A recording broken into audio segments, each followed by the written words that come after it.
بسم الله الرحمن الرحيم. القرحة إذا برئت وارتفع قشرها وأطراف القرحة موصولة بالجلد إلا الطرف الذي كان يخرج منه القيح فتوضأ جاز وضوءه. وكدانا مخشي में दुआ सबक चूल एगे से दा मसाले विच नजासत गलीजा वो एगे وکول و احکام دغوی پنن سبق شیا دوی حصے دی اولنی حصہ سے د نجاست غلیظہ س بیان دا او بیا هغه نه پاته د نجاست خفیفه بیان دا به دینه پاته دغه شرط اول چې طهارت من الحدث والجنابت دغه شرط اول بیا ختم شي د ارتلین کا سبق تو د مشتو سوی شرط ثانی طهارت من الانجاس دانا دو چې هر کله دو شاشلا تڼو کوي بیا دو شاشلا بیا پټخه وکړو بیا پټخه د یو طرف نه ارډاټ شو و نیره طرفې ته هغه پټخه په سرمنې شاخ و بیا د سړی اوداس وکړو ایس د اوداتې چې کو هغه د اودسۍ بخو پټخې پوس ولګېدلی آلین شو پټخې لوندې زوی خو نه د لین شو حالانکه هغه زنا زوینه خو پټخه لټېدله د زنا طرفې نه او ایس د پوس پټخې باندې چې دا اوداس وکړو دا یې لین بعض د اوداس جایز ده د پټخې لوندې زوی ته یې بیا رسول چې دی ضروري نه دی بیا به دا مسله نن زده کوم چې چې کا چیرې اوداس یې وکړو بیا چا سار وکړی یا ژیره قبض کړه یا یې نیکون پرې کړل نه دی واجب د سارویشتونه یا د ژیره په ویشتونه یا پرېښویې نیکونې باندې بیا ارتېرول د ایبه ٹھیک شله یعنی هغه اوداس یې شوه ده ایبه ده بیا نه پرتېرایي بله مسله دا ده په د نن سبق شی چې هغه ایبه چې خیبیدین کې سړی د خولې نه روبایږي چې په دا کیم سانګ دای پرېت وي په هغه سانګ باندې لوندې طرف ته هغه خولې نه ایبه روبایږي دا هغه صاحب منیت المصلی وایي چې دا پوکې دي په محیط کې تو بشه دا خبره دو چې کچېره دا ایبو وچشله و د دې اثر پته اثر نه مطلب یې دا چې هغه وچې ایبه یو رنگ یاو لکه زیړ رنگ یو و بدبوئی زنتلا بیا دا ایبو بل موجود وي و په ملتقات شدي چې دا پوکې دي مگر کچېره دا پته ولاږي چې داغه خلنه چې کیمه ایبر بایدلی دی دا د ګډه نه دی اس چې به د ګډه نه کیمه ایبر وبایږي ابیا بل موجود وي و هر چې نجاست خفیفه ده هغه د لکه متیازه د هغه حیوانات چې مشتو سي غوښه خوري لکه غو مشه اړه وزا یش لکه شویه اس دغه متیازه چې دی داغه نجاست خفیفه ده به دغه اندازه لګیږي او کثیر فحش سره کثیر فحش اختویای چې د عقلمن پرهیزګوري خلک طبيعتي نه یزیوت وګڼي یعنی دا متیازه چې سمره په وجود یا په جمع ولګي به دغه بلموزي بدل میز نه پښه کېږي په کول وی ضروري وي هغه د پوره اندازه لګولې شو یو چې کثیر فحش چې وی بل میز نه پکېږي بیا به پکای اس کثیر فحش هغه دا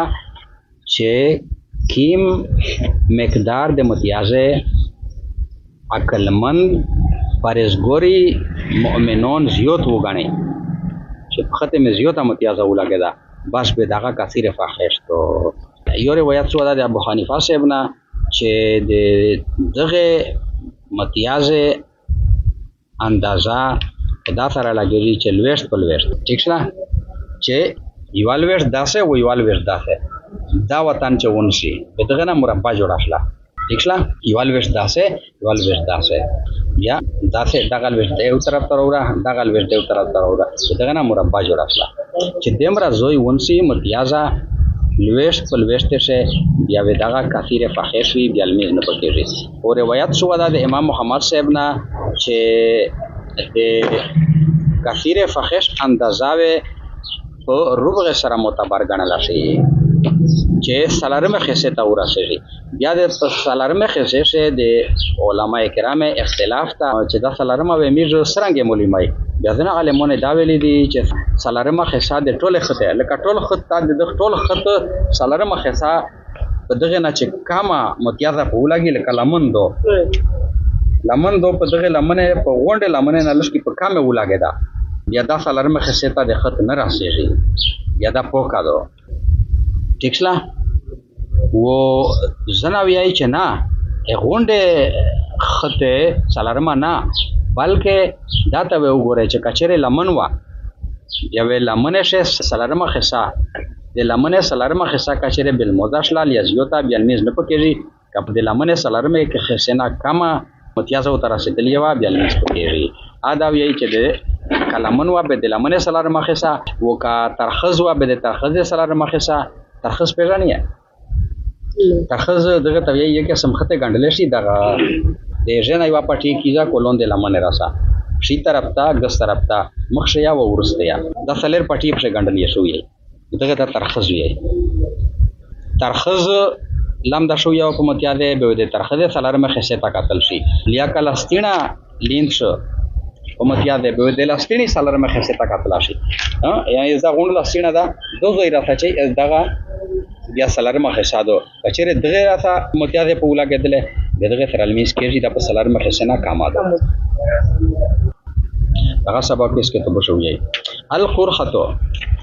اذا برئت تڼوکه چې کله دو وچېږي بیا دو پوس پټخه وکړو. تڼوکه چې کله شاشي ورتفع قشرها قفتا زرده زغیر یې خو خله مې باندې کفتا زیرو کیا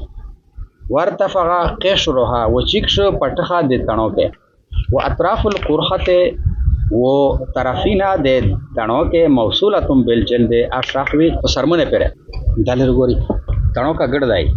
تڼوکه چې شاکېږي به په دې پوس پټخه وشي، دا پوس پټخه ده. اس دغ طرف نه ناو پر ووزي د پټخې لون دی لشکي دغه ځای شه پټخه چیک شوه ده و دغې سیمې شه پټخه موجود ده، پټخه سرمنې سره میلاو ده. اس دا خبره کوي چې فرض کړو دغه راسه دا نیم پټخه چیک ده په دغې سیمې باندې ناو روزي تڼوکې نه. اس چې د او داس وکړو اس دا بوندې ټول پټخه خولین شو،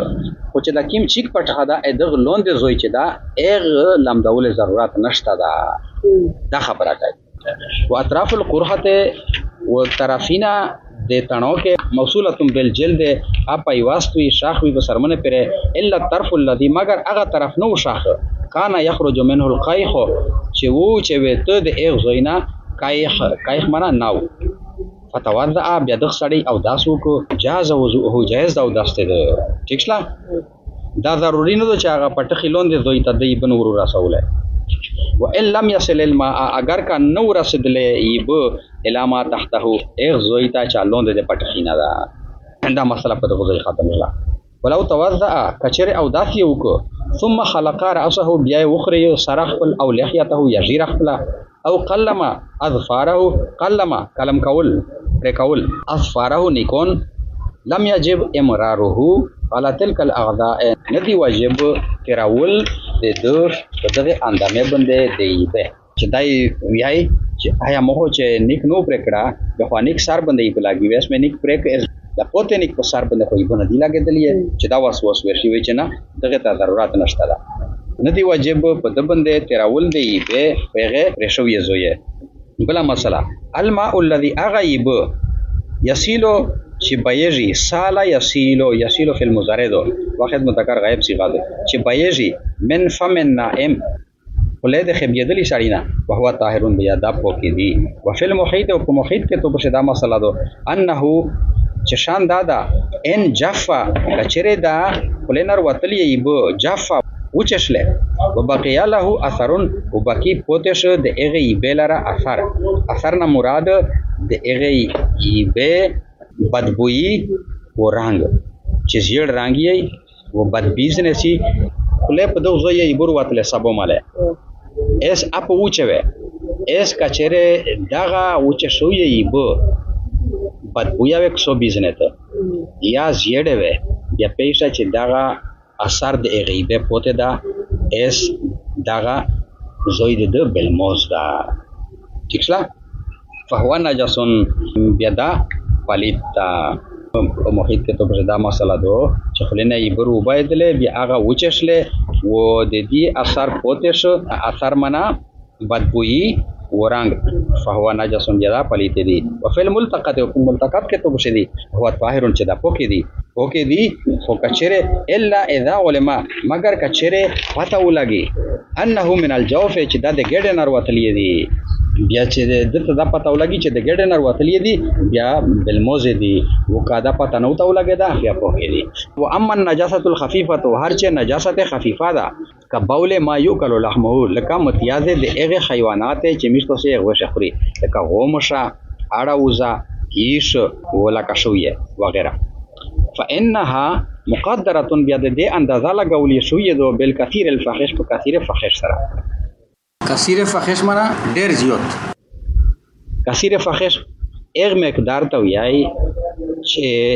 عقلمن پرهیزګوري مؤمنون هغه ته زیات وایي چې دا زیات ارپنده ولګیدل بیا دا دای هغه خطه وینځي وکړه کامه وګڼل چې دا متیازه کامه دي بس بیا کامه دي بیا المیس پکېږي وروي عن ابي حنيفه وروایت شو د امام ابو حنیفه صاحبنا انه مقدر چې دغه اندازه لګولې شوې دو بشبرن فی شبرن لويشت په لويشت شه چې یو طرف تالويشت تا اونسه بل طرف تالويشت تا اونسه سلیر طرف یوای ولويش زوی بل مسکړه دا بیا دا ډیر دا بیا دغه وینځل په 4 دی کپ لويشت په لويشت شه دغه ناکامه وي امتیاده بیا دا کم مقدار دا بدغه سره المیس کېږي خو میشتو سه طریقہ به داوی چې متیاده سوس قدر بنو لاګي کنه عمل ودا ته کوي چې عمل وډر د پرهیزګوري او د احتیاط ورکای میشتو سه متیاده سوس کی تو ته پته لاګي بیا دا سړی درې کوي او کوي دا وروي عن محمدن وروایت شو د امام محمد صاحب نه انه چې شان دا یو تبرو بالربغه چې معتبر وي غنل شي یعنی اندازه وی لګول شي د متیازه او سلارم سره یعنی د خطه سلارم خصا نه چې کامه وی بیا دا مافتی بیا دغه تر المیس کېږي او چې سلارم خصه ته ورسي یا په سلارم خصه نه زیاتې شي بیا المیز نو سره کېږي بیا به پوکاوي ثم اختلف المشایخ بیا اختلاف کړه د عالمونه فی کیفیت اعتبار الربغه او کیفیت د اعتبار د ربغه چې د سلارم ایت شي دو فقال بعضهم بیا ویلی ځنه عالمونه چې ربع جميع الصوب سلارم خصه د ټول خطه یعنی سلارم خصه د ټول خط لیا سلارم خصه د ټول پړ دی یا د ستور د مثلا سلارم خصه د ټول د ستورو چې په دغه ناکاموي بیا مافتو د پالیتی او چې سلارم خصه توراسي یا زیات توراسي بیا نو د ما بیا په کول واجب دي وقال بعضهم ویلی ځنه عالمونه ان کان زایلن کچره والا من زایل لمن ته وي فروبغ الزایل بیا سلارم خصه د لمنه ځنه عالمون ټولا جمعه بلی چې ټوله جمعه سلارم ځنه عالمون په جمعه شه مختلف زوینه دي د یو زوی سلارم خصه و ان کان دخریسن کچره وا ترخز بیا د ترخز سلارم خصه او کومن لیا لستینا کچره ولستینا فروبغ الدخریس او الکم یعنی ان کان زایلن کچره لمنوا فروبغ الزایل یا سلارم خصاده لمنه و ان کان دخریسن او کومن کچره وا ترخز یا لستینا دخریس ترخز و کومن لستینا فروبغ دخریز او الکم بیا سلارم خصاده دخریز یا د لستینی ارادو به اراده کړی دو په سرا علماء کرامه ربع ثلث الصوب اراده کړی دو په سرا علمونه سلارمه د دریم خصه یعنی 1/12 حصہ 1/12 حصہ دا لمن چې دو لمن دو یا لستینا دا یا ترخص دو ادغه 1/12 حصہ ربع 1/4 ته وی او ثلث 1/3 ته وی اس 1/3 و 1/4 چې سره ضرب دغه 1/12 ارتی کنه یعنی په دویلا سے خصه شه یوا خصه په دویلا سے خصه شه یوا خصه پالیتاوی و د 11 خصه پوکې وی یا عفو دو مافتو و کدا داسه وا چې په یو خصه نه زیوتا وا بیا اپالیتی په یو خصه نه زیوتا وا بیا المیز نو سره کېږي بیا به پوکای